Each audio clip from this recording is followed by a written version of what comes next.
বিসমিল্লাহির রহমানির রহিম।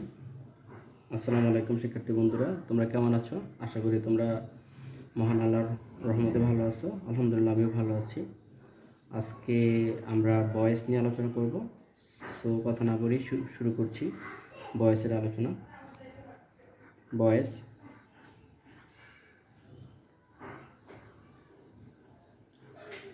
বয়েস যার অর্থ হচ্ছে বাচ্চ। তো আমি কিভাবে সহজ পদ্ধতিতে বয়েস করব সেটা নিয়ে আলোচনা করছি। আমরা জানি বয়েস দুই প্রকার, একটা হচ্ছে অ্যাক্টিভ ভয়েস আর একটা হচ্ছে প্যাসিভ ভয়েস। যদি বলে অ্যাক্টিভ ভয়েসের সূত্র কি, আমি সহজেই বলবো মনে রাখার জন্য। অ্যাক্টিভ ভয়েসের সূত্র হচ্ছে 1 2 3 4।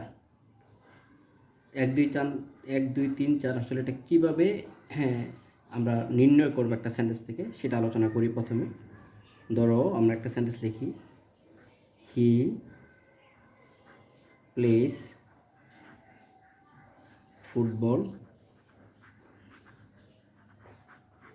in the field.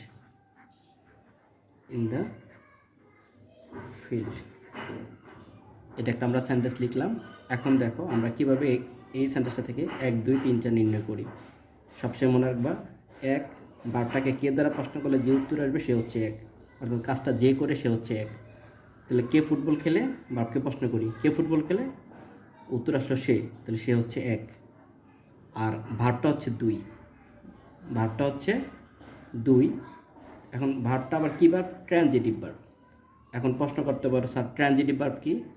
যে ভার্বকে কি বা কাকে দ্বারা প্রশ্ন করলে উত্তর পাওয়া যাবে। আমি বলে দিচ্ছি, যে ভার্বকে কি অথবা কাকে দ্বারা প্রশ্ন করলে উত্তর পাওয়া যাবে সেটা হচ্ছে ট্রানজিটিভ ভার্ব। সংক্ষেপে লিখলাম টিভি। এখন দেখো, প্লে খেলে, কি খেলে, উত্তর আসলো ফুটবল খেলে। সো যেহেতু কি বা কাকে দ্বারা প্রশ্ন করলে উত্তর পাওয়া গেছে, সো এই ভার্বটা হচ্ছে দুই, ট্রানজিটিভ ভার্ব এটা। আর যে উত্তরটা আসবে সেটা হচ্ছে তিন, সেটা হচ্ছে অবজেক্ট বা তিন। তাহলে আমরা পাইলাম 1 2 3। কী খেলে? ফুটবল খেলে, ফুটবল হচ্ছে তিন। সবসময় মনে রাখবা, তিন মানে নাউন বা প্রনাউন হবে। এবার বাকি অংশটা, তিনের পরে যেটা থাকবে সেটা হচ্ছে 4। এখন প্রশ্ন করতে পারো যে 4টা চিনার আর কোনো উপায় আছে কি? হ্যাঁ আছে। সাধারণত প্রেপোজিশন সহ যেটা হবে সেটা 4, তোমরা সহজেই নির্ণয় করতে পারবা। তো আমরা একটা সেন্টেন্স থেকে 1 2 3 4 নির্ণয় করে ফেললাম। আমরা আশা করি তোমরা যে কোনো সেন্টেন্স এটা নির্ণয় করতে পারবা। আমি আর একটা সেন্টেন্স লিখি, উই ইট রাইস।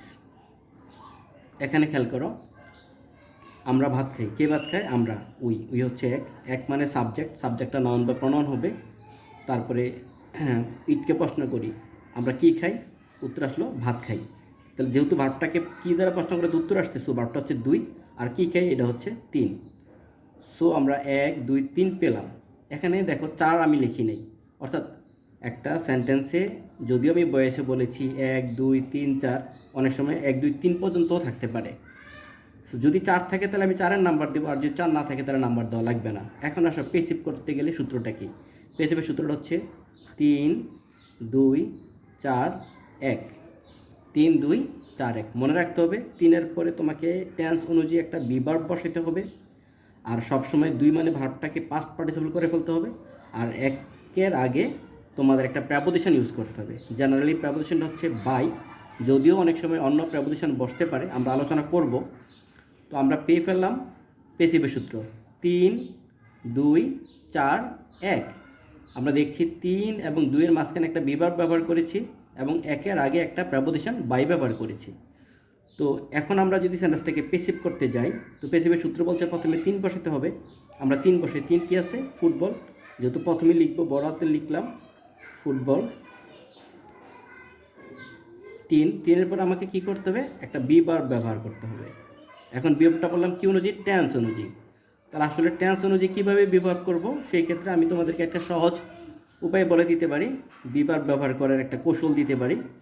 যদি দেখো এটা ইনডিফিনিট, আমরা বলেছিলাম ইনডিফিনিট একটা ভার্ব থাকবে, আমার ক্লাসে ছিল।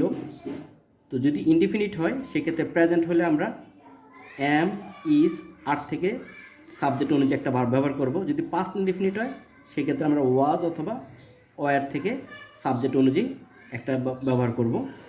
আর যদি এটা কন্টিনিউয়াস হয় সেক্ষেত্রে আমরা বিভার্বটার সাথে একটা বিং যোগ করে দেব। আমরা জানি কন্টিনিউয়াস মানে আইএনজি, সো এখানে বি এর সাথে আইএনজি যোগ হয়ে গেল।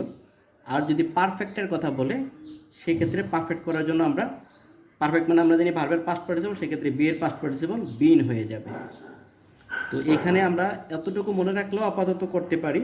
এখন দেখো এই সেন্টেন্সে একটা মাত্র ভার্ব আছে প্লে, আর কোনো ভার্ব নাই, সো এটা ইনডিফিনিট। যেহেতু এস যুক্ত আছে, sub person singular number subject S যুক্ত, এটা বলা আছে শুধু প্রেজেন্ট ইনডিফিনিটই হয়, সো এটা প্রেজেন্ট ইনডিফিনিট। ভার্বটা প্রেজেন্ট ফর্মে থাকলে প্রেজেন্ট ইনডিফিনিট, যেহেতু এটা ভার্বটা প্রেজেন্ট ফর্মে রয়েছে সেক্ষেত্রে আমরা বি ভার্বের ইনডিফিনিটে কী বলছিলাম, প্রেজেন্ট হলে এমিজার থেকে আসবে, ফুটবলের সাথে ইজ আনলাম, তাহলে 3 বসালাম, বি ভার্ব বসালাম, এবার বসাবো 2 এর পাস্ট পার্টিসিপল। তাহলে প্লে এর পাস্ট পার্টিসিপল কি, প্লে প্লেড প্লেড, এই যে 2 এর পাস্ট পার্টিসিপল করে ফেললাম। 3 বি ভার্ব 2 এর পার্টিসিপল, এবার বসাবো 4 কি আছে, in the field, in the field. তারপরে রয়েছে 4-এর পরে বাই, প্রেপোজিশন আমরা এখানে বাই ব্যবহার করলাম। তারপরে এক কি আছে, হি, আমরা জানি হি এর অবজেক্টিভ কেস হচ্ছে হিম। দেখো কত সহজে বয়েস হয়ে গেল। আমি আবার বলছি 3 2 4 1। আমরা যদি এই সেন্টেন্সটাকে যদি বয়েস করতে যাই তো আমাদের সূত্র অনুযায়ী প্রথমে বসবে 3 কি আছে, রাইস, বসালাম আমরা রাইস। তারপর একটা বি ভার্ব বসাবো, যেহেতু এখানে একটা ভার্ব ইনডিফিনিট, আমরা দেখছি এটা হচ্ছে ভার্বের মূল ফর্ম। আমরা জানি ভার্বের মূল ফর্ম অথবা ভার্বের সাথে অথবা ইয়ে যোগ করলে প্রেজেন্ট ফর্ম হয়, দুইটাই প্রেজেন্ট ফর্ম, সো এটা প্রেজেন্ট আছে, প্রেজেন্ট ইনডিফিনিট। সেক্ষেত্রে ইনডিফিনিট প্রেজেন্ট হলে আমরা এমিজার থেকে একটা ভার্ব নিব। রাইস আনকাউন্টেবল নাউন যেহেতু, তাহলে অবশ্যই ইজ নিব, তো নিলাম ইজ।